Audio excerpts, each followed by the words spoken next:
I was thinking about the Wiccan read. It was a particularly relaxing experience. I was just sitting there thinking about how, really, in order to truly incorporate the Wiccan read into just the Wiccan lifestyle in general, we could use the read. Like, I hadn't exactly thought of this as a solution before to the idea of daily practice.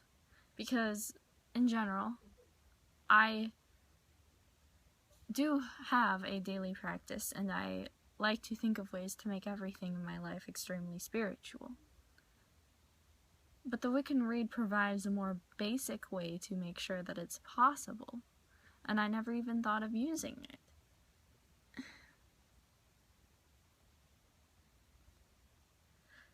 So, it makes everything just fall into place, really. What I mean is, like, thinking about the different winds, like, heed the north wind's mighty gale, lock the tore and trim the sail. When the wind blows from the east, expect the new and set the feast. When the wind comes from the south, love will kiss you on the mouth. When the wind whispers from the west, all hearts will find peace and rest. So with that, we can just simply find any sort of... We can just find which, like, we can just sit there and just take a moment to realize what direction the wind is blowing. That actually takes, like, some sort of work to figure out. We do that, though in the stagnant air it does nothing. Like, when we're just walking about doing whatever we're doing out in public, out in the streets, and ultimately what we really can do is just notice the wind direction, which ultimately relaxes us, because if we're sitting there relaxing, feeling the wind, what comes forth is figuring out which one of the directions. And then we can use the specific direction as an omen, because every single one of those things is referring to an omen. It's actually rather fun. And then I was thinking about the moons, how we use the moons on a regular basis. We already use the read in regards to the moon. We just don't really realize it. When the lady's moon is new, kiss the hand to her times two. When the moon rides at her peak, then your heart's desire seek. We already do those two, because those are easy as ever. We give during the dark moon, and we take during the full moon, so it's an endless natural cycle, as goes with the entire lifetime. But what I've realized we don't really use, because when we think about the waxing and waning moon, we think about our spell work, but we don't really think so much about anything else. Deos will go by the waxing moon, chanting out the joyful tune. Widdershins go when the moon doth wane, and the werewolf howls by the dread wolf's bane. I'm not really sure how we could use the waning bit with the werewolf. I'm still trying to figure out what that line means, but I could draw meaning from it eventually. But with the waxing moon, it seems like it'd be fun to go outside and sing. I like going outside at nighttime anyway. I just don't know what to do. I'm just kind of sitting there, doing nothing. Or I decide to dance. It gets old and stale, you know. We need to mix it up. Have some liveliness.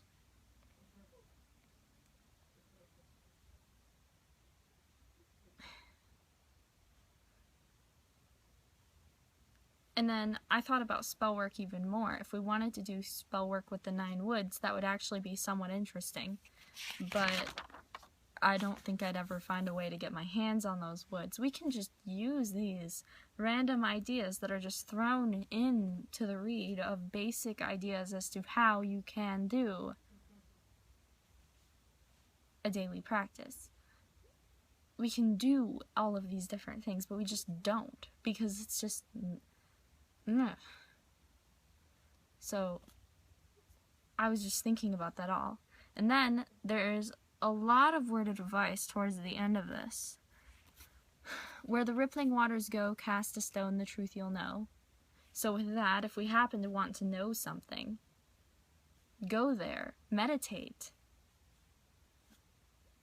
figure it out, think truthfully, go to a peaceful, quiet place. Sure, there's not going to be a river very often, and there's not necessarily going to be a stone, but we can find something natural, and we can sit there and think and think and think and figure out what we want to know. And that actually gets me into crazy little splurges, which I will be uploading later this week. A little splurge I had the other day, so this video technically is after it, but I'm uploading this one first, simply because I'm not really sure. I kind of need to make sense of it a little bit, a little longer. I might add more to it. When you have and hold a need, hearken not to others' greed. When you want something, go for it yourself. Don't immediately go out and be like, I want this, and then the other person be like, yeah, do this for me and I'll give it to you.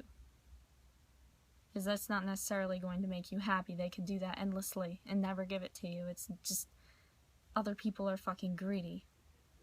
Just no. With a fool no season spend, or be counted as his friend. I automatically did this. Long before ever reading this. Like those wannabe gangsters and all them idiots at school, I'm just like, you guys sound dumb. I'm not gonna speak to you. And I did speak with them. I'm polite. But I did not sit there and be all like, yeah, hey, you, friend. Not friend. Yeah. Never a friend. Merry meet and merry part, bright the cheeks and warm the heart. Happy hellos, happy goodbyes. Make sure everything is good in the end and at the beginning. Things can go shitty in the middle, but we gotta make sure everything ends and begins on a good note. Otherwise, what? It ends badly, or it begins badly, and then people have this, like, the first assumption upon meeting somebody is excessively, like, apparent on the entire rest of the relationship normally, unless you are around each other for years and years and years. For a casual friendship, it's going to seriously affect any judgment that would be had upon you. And thus, in order to make sure that everything works out the way it should, it's good to make sure that you're merry, that you're happy, that you're expressing something entirely worthwhile, so that it isn't just some meeting. We want it to be actually memorable, something we want to happen. We want to make sure that they like us on our first meeting so that we can actually have peaceful relations with other people. It is the ultimate way for no harm to come to anybody in the future.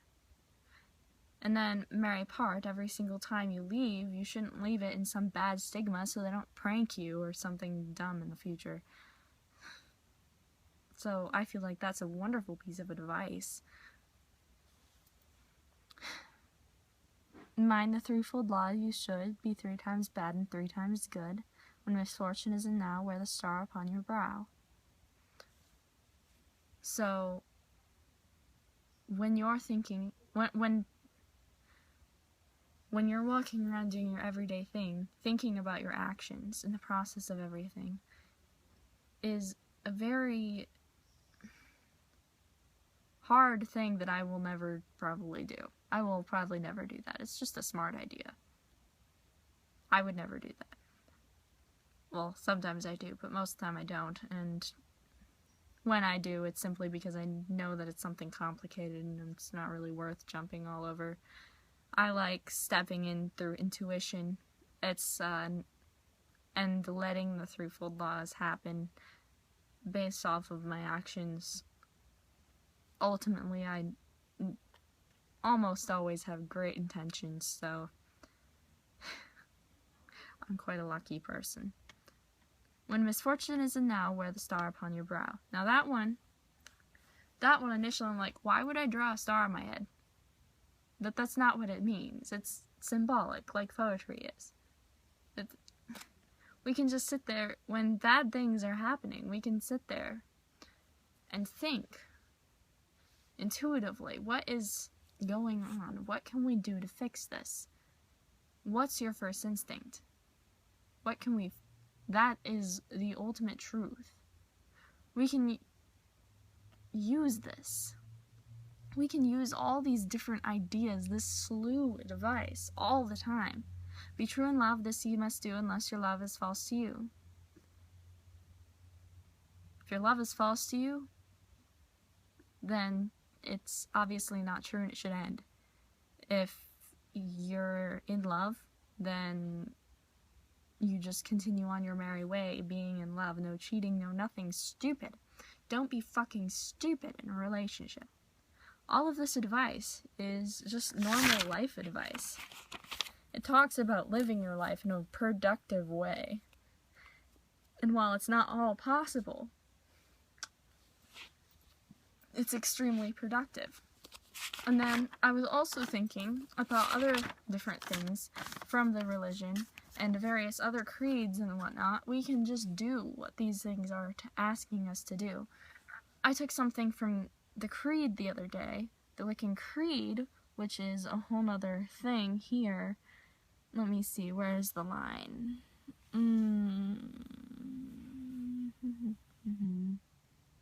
No, actually, it wasn't the creed. Huh. Either way.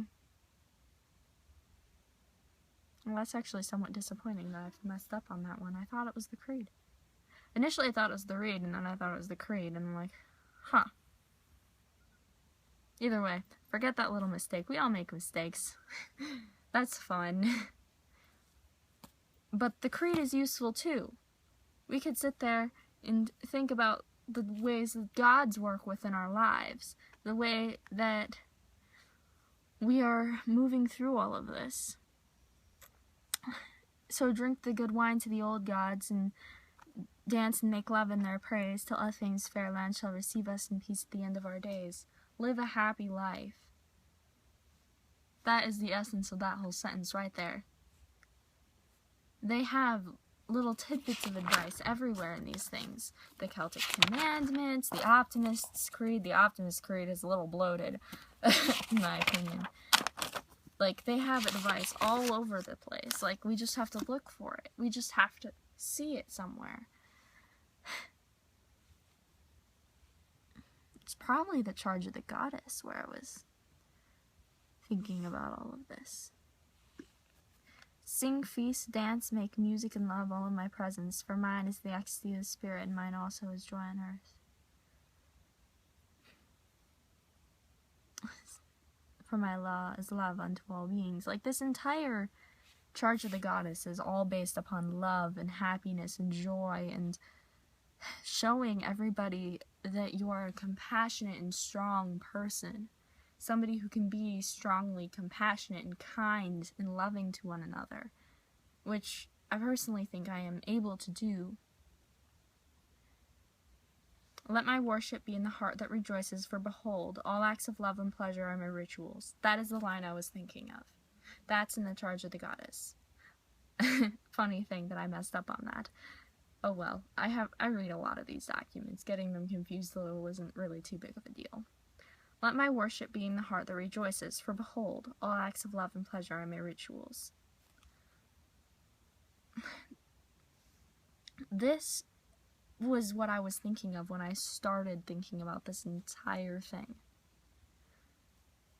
The worship, it's just the ultimate way to have a daily practice is to follow these tidbits of advice all the time, to think about the divine within everything you're doing. The idea of having some sort of structured thing where I did the same thing every single day to honor them actually annoyed me, because interjecting schedule into my life doesn't fit with me.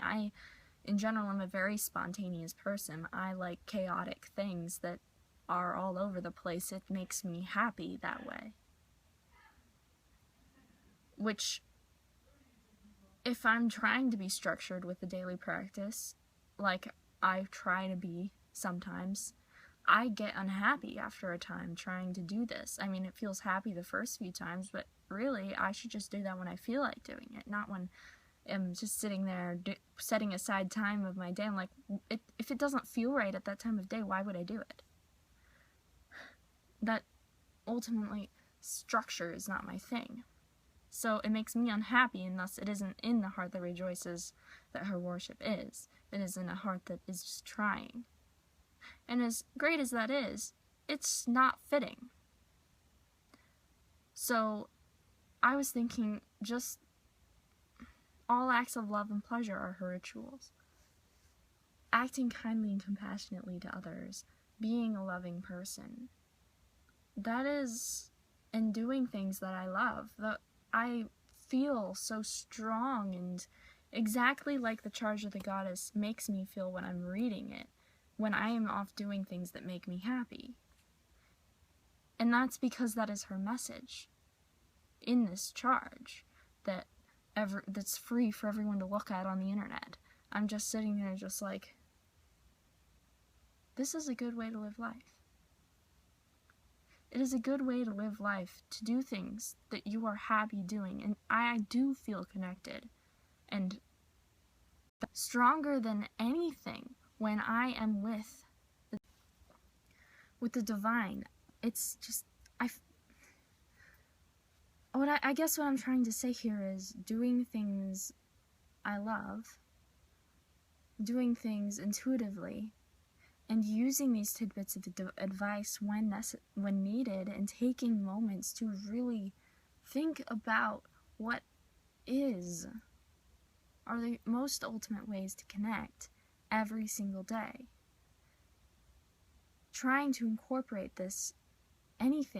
trying to incorporate happy life and intuition and divine into everything that is within our general existence every single day is the most ultimate way for me to build a daily practice. My part, blessed be, fluttering awesome people.